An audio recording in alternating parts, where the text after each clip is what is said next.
মানচিত্র বদলাতে আসছে যুদ্ধ। সংবাদ মাধ্যম রয়টার্সের প্রতিবেদনে বলা হয়, তাইওয়ান উপদ্বীপ দখলকে কেন্দ্র করে চীন যদি কোনো যুদ্ধ শুরু করে, তবে এর বৈশ্বিক পরিণতি যে আকার ধারণ করবে তা ছাড়িয়ে যাবে দ্বিতীয় বিশ্বযুদ্ধকেও। এমনকি এই যুদ্ধের ফলে পুরো ভিন্ন রূপে বদলে যেতে পারে বিশ্ব। সম্প্রতি এমনই হুঁশিয়ারি মন্তব্য করেন যুক্তরাষ্ট্র নিযুক্ত অস্ট্রেলিয়ার রাষ্ট্রদূত কেভিন রুড। কারণ হিসেবে ধরা হচ্ছে 2022 সালে শুরু হওয়া রাশিয়া ইউক্রেন যুদ্ধ এবং 2023 সালের ইসরায়েল হামাস যুদ্ধ দুটো বৈশ্বিক সংঘাতকে বাড়িয়ে তুলেছে বহুগুণে।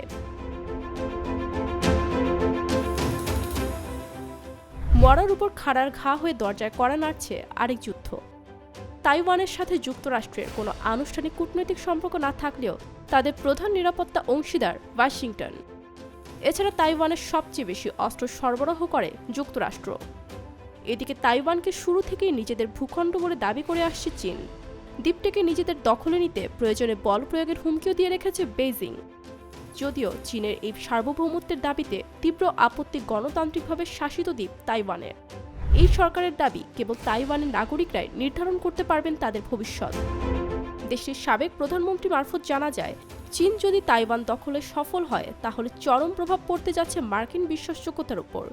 একই সাথে বিশ্বজুড়ে মার্কিন জোটের উপর যে নির্ভরতা, তার উপরও গভীর ও সম্ভাব্য অপরিবর্তনীয় প্রভাব ফেলবে। বিষয়টি স্বীকার করছে খোদ যুক্তরাষ্ট্র। কেভিন জানান, 71 বছরে পা দিয়েছেন চীনা প্রেসিডেন্ট শি জিনপিং। তাইওয়ানের সাথে যদি চীনের চূড়ান্ত জাতীয় ঐক্য অর্জনে কোনো পরিকল্পনা থাকে, তবে প্রেসিডেন্টের বয়স 80 হওয়ার আগেই কাজ করবেন পরবর্তী দশকে। যুক্তরাষ্ট্রের প্রতিরোধ ক্ষমতার উপর চীনের কার্যক্রম নির্ভর করলেও মহড়ার ধরন সহ চীনের সামরিক ইঙ্গিত উপেক্ষা করা চরম বোকামি হবে বলে জানান তিনি। কেভিন আরও জানান, সম্ভাব্য এই যুদ্ধের অর্থনৈতিক খরচ, অভ্যন্তরীণ রাজনৈতিক প্রভাব ও অজানা ভূকৌশলগত যে পরিণতি হবে তার মাত্রা দ্বিতীয় বিশ্বযুদ্ধের পর থেকে আর দেখা যায়নি। সবচেয়ে বড় ব্যাপার, যুদ্ধে যে দেশই জয়ী হোক না কেন, আশঙ্কা আছে বিশ্ব পুরোপুরি পাল্টে যাওয়ার।